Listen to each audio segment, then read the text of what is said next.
AB programı desteğiyle Türkiye Barolar Birliği İtaya Otel'de gerçekleştirilen Kafkas Dernekleri Federasyonu Gençlik Kurultayı'nın 3 önemli amacı bulunmaktadır. Türkiye'deki demokratikleşme süreci ve kimlik mücadelesinde Kafvet gençliğinin tutumunu tespit etmek. 2.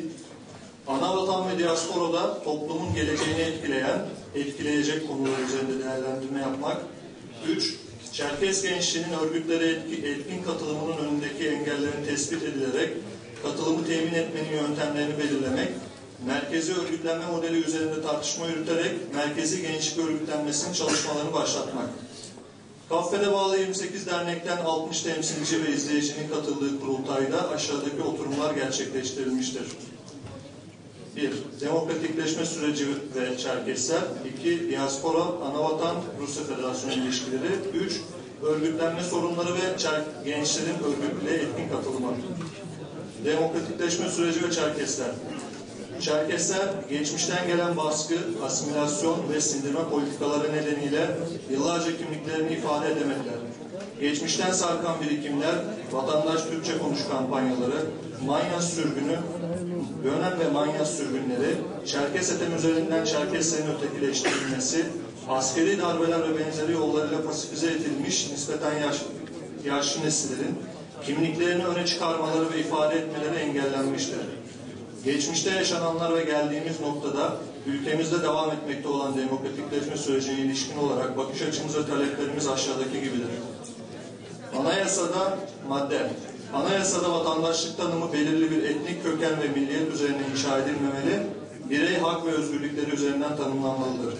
Madde, insan olmanın ve yaşamın en doğal hakkı olan ana dilini konuşma ve öğrenmek hakkı, insanın yaşam hakkı kadar kutsaldır. Madde, devlet hangi etnik kökenden olursa olsun vatandaşlarına ana dillerini öğretmek, kültürlerinin yaşatılmasına destek olmakta birinci dereceden sorumludur. Devlet kurumlarının sorumluluğunda anaokul ve kreşlerden başlayarak ana dil eğitimi sağlanmalıdır. Madde, Türkçe olmayan isim soy isimlerin kullanılmasının önündeki engeller kaldırılmalıdır. Madde, yerleşim yerlerinin isimlerinin Türkçe olması kısıtlaması kaldırılmalıdır. Madde, ırkçı, taraflı, tarihsel ve bilimsel gerçeklere aykırı olarak yazılan ve okutulan resmi tarihin bilimsel ve tarafsız olarak yeniden yazılması gereklidir. Madde, demokratik haklar belli grupları değil, tüm vatandaşları, tüm halkları, tüm grupları kapsayacak şekilde düzenlenmelidir.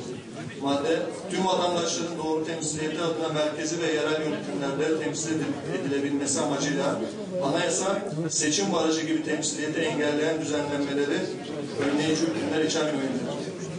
Madde, yaşadığımız ülkelerde demokrasi ve özgürlükler adına atılan her adım kaynağına bakılmaksızın desteklenmelidir. Madde, Kafvet'in siyasi kimlik mücadelemizde sorumluluğu vardır ve bu sorumluluğa göre hareket etmelidir.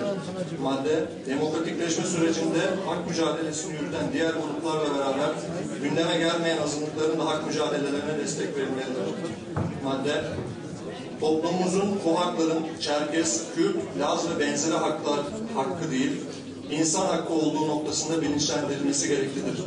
Madde, etnik kimliğin yaşatılması amacıyla devlet destekli radyo, televizyon ve enstitülerin açılması ve benzeri desteklerin projelendirilmesi gerekmektedir. Diaspora, Anavatan, Rusya Federasyonu ilişkileri oturumu. Soçi, Çerkes halkının uğradığı soykırımın, sürgünün sembolü ve Çerkeslerin tarihi toprağıdır. Şu an bu topraklarda Çerkes nüfusunun az olması ya da Soçi'nin Rusya Federasyonu sınırları içinde olması bu gerçeği değiştirmez. Madde, Soçi Olimpiyatları sonrasında da ulusal varoluş mücadelemizin devam edeceği unutulmamalıdır. Madde, vatandaki cumhuriyetlerde resmi ya da sivil oluşumların Soçi Olimpiyatlarına karşı etkili bir muhalefet yapamayacağı açıktır. Bu noktada sorumlu diasporadaki kurum ve örgütlerdir. Madde, Soçi Olimpiyatları Çerkeslerin uğradığı soykırım ve sürgünü dünya halklarına anlatmak adına önemlidir. Madde, Çerkes halkı olarak varoluş mücadelemizde vatandaki cumhuriyetlerimiz ile devlet kademesinde ve sivil örgütlerle etkin işbirliği vazgeçilmezdir. Örgütlenme sorunları ve gençlerin örgütlüğe etkin katılımı oturumu.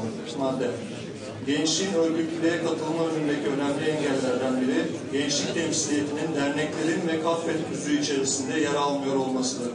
Madde, gençlik örgütlenmesi, affet yönetimi ve yürüteceği politikalar üzerinde etkili olabilecek, örgütün alacağı kararlarda söz ve müdahale bulunan, yetki ve sorumlulukları bu esaslara göre tanımlanmış, tüzük değişikliğiyle tüzel kişiliği sabitlenmiş, dernek gençlik tabanlarının etkin temsiliyetini sağlanacağı bir modelle hayata geçirilmelidir. Madde, gençlik yapılanmasının model, içerik ve yöntemlerinin oluşturulması, çalışma alanlarının ve prensiplerinin belirlenmesi amacıyla Affet bünyesinde daha önce oluşturulmuş olan bölgelerden 3'er temsilciyle bir çalışma grubu oluşturulacaktır.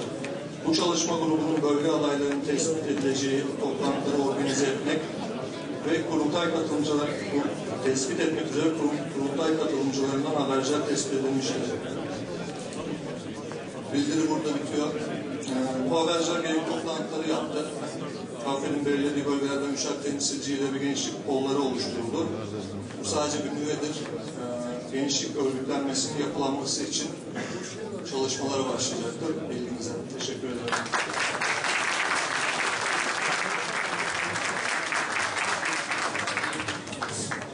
Efendim, gençlerimizin hazırladığı kurultay sonuç bildirgesini size sundular. Gençlerimiz bizim her şeyimiz, güvencimiz, bir de güvendiğimiz çocuklarımız. O nedenle böyle bir çalışmayı, başarılı bir çalışmadan dolayı kendilerini kutluyoruz, devamını diliyoruz. Ve bu emaneti onlara zaten teslim edeceğiz. Güvenimiz sonsuzdur. Teşekkürlerimizi bir daha kendilerine sunuyorum. Biz Çelik Hanım, buyurun efendim.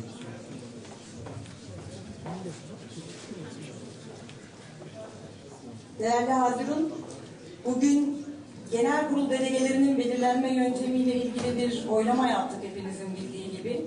Bu oylama derneklerin genel kurullarında aktif olarak yer alan Hazirun'da bulunan üye sayısına göre derneklerin delege belirlemelerini ve genel kurulu oluşturmalarını içeriyordu.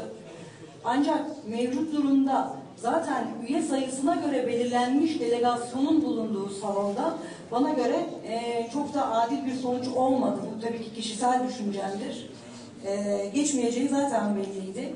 Ben şimdi federasyon politikalarında daha aktif olmak isteyen, küçük olarak tabir edilen Taşra'daki aktif dernekleri önümüzdeki 2 yıl boyunca üye kampanyası yapmaya ve 2 yıl sonraki genel kurulda en az 2 kat delege ile burada temsil edilmeye çağırıyorum. Teşekkür ederim.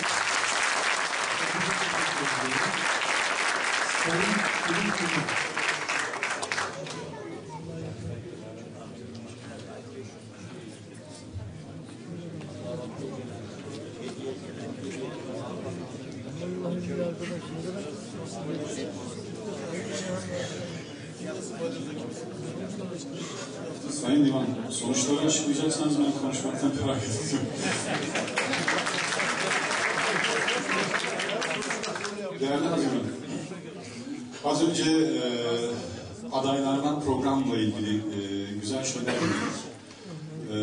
Her iki başkan adayına da yönetim kuruluna da ben güvenlerimi tekrar burada sunmak istiyorum, bildirmek istiyorum. Ama bir şeyi daha hatırlatmak istiyorum izin verirseniz. Hatırlarsanız 2009'lu yıllardan sonra, 10'lu yıllardan sonra Türkiye Cumhuriyeti'nin mevcut hükümeti işte ileri demokrasi açılımı şeklinde açıklamalarda bulunuyor. Çeşitli dönemlerde ciddi kampanyalar da bulunuyordu. Bunların hepsinin içinde Çerkezlerin olmadığını siz de gördünüz açıklıkla. İşte bunlar birkaç yerde hem yazdım hem belirttim. 2009'da Avrupa Konseyi İnsan Hakları Komiseri Thomas Hammarberg'in raporundan alınmadır. O rapor şimdiliklerden kaldırır nedense. Ben Çerkez olmayan sivil toplum kuruluşlarında da bunları tekrar ettiğim için belki de bir tepkiydim. Ama oradaki yaklaşık 49 madde miydi? 197 madde 40 geçkin sayfanın içerisinde Çerkez'i bırakın Kafkas olarak da bir tek kelime vardı. O da demografik bir sayı belirtmek için.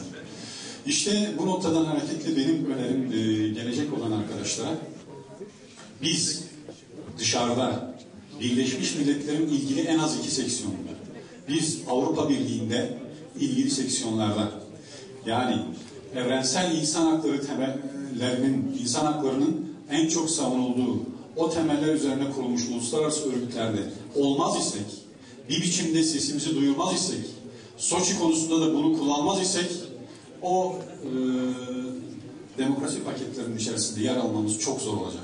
O yüzden o arkadaşlara önerim, lütfen bu konularda, zaten dil bilen de insanlar var işlerinde, Erol Bey'in de biraz tecrübesi var bu konuda, mutlaka ve mutlaka, hiç yılmadan, mümkünse her hafta veya her ay bir biçimde ilişki kurmanın, mektup yazmanın veyahut da başvurmanın yollarını bulmak gerekir diye düşünüyorum.